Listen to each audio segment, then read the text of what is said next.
ಇವತ್ತು ಶಿವಲಿಂಗೇಗೌಡರು ವಿಧಾನಸಭೆಯಲ್ಲಿ ಒಂದು ಮಾತು ಹೇಳಿದ್ದಾರೆ. ಒಂದು ವಿಡಿಯೋ ಹಾಕಿ ಬರ್ತೀನಿ, ನೋಡ್ಕೊಂಬರ್ರಿ. ಆಮೇಲೆ ಇದ್ರ ಬಗ್ಗೆ ಮಾತಾಡೋಣ.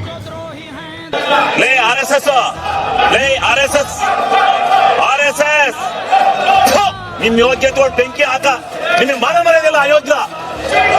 ಇದೇನು ಟ್ಯಾಕ್ಸ್ ಕೊಡಕ್ಕೆ ಬಂದಿದ್ರೆ ನೀವು ನೋಡಿದ್ರಲ್ಲ ಏನು ಮಾತಾಡಿದಾರೆ ಶಿವಲಿಂಗೇಗೌಡರು ಅಂತೇಳಿ. ಅಷ್ಟು ಯಾಕೆ ಸಿಟ್ಟಾಗಿದ್ದಾರಪ್ಪ ಅಂತಂದ್ರೆ, ಇವರು ಭಾಷಣ ಮಾಡ್ತಿರೋ ಸಂದರ್ಭದೊಳಗೆ ವಿರೋಧ ಪಕ್ಷದವರು ಕೂಗಾಡ್ತಿದ್ದಾರೆ ಅಂತ. ಅದಕ್ಕೋಸ್ಕರ ಅಷ್ಟು ಸಿಟ್ಟಾಗಿ ಆ ಮಿಡಲ್ ಒಳಗೆ RSS ತರೋದು ಎದಕ್ಕಂತೇಳಿ ನನಗೆ ಇನ್ನೂವರೆಗೆ ಗೊತ್ತಾಗಿಲ್ಲ. ನಿಮ್ಮ ವೈಯಕ್ತಿಕ ದ್ವೇಷಗಳನ್ನು ನಿಮ್ಮ ಹೆಸರು ತೊಗೊಂಡು ನೀವು ಜಗಾಡ್ರಿ. ಸೊ ಅದನ್ನು ಮಿಡಲ್ ಒಳಗೆ RSS ತರೋದು ಎದಕ್ಕೆ ಅಂತೇಳಿ ಅದು ನನ್ನ ಕ್ವಶನ್. ಅದ್ರ ಪಕ್ಕದಲ್ಲಿ ಇನ್ನೊಂದು ವಿಡಿಯೋ ಐತ್ರಿ. UT ಖಾದರ್ ವಿಧಾನಸಭೆ ಸ್ಪೀಕರ್ ಅವ್ರ ಮ್ಯಾಕ್ ಕೂತ್ ಹೆಂಗೆ ನಿಲ್ತೈತ್ರಿ ಗೊತ್ತೈತ್ರಿ.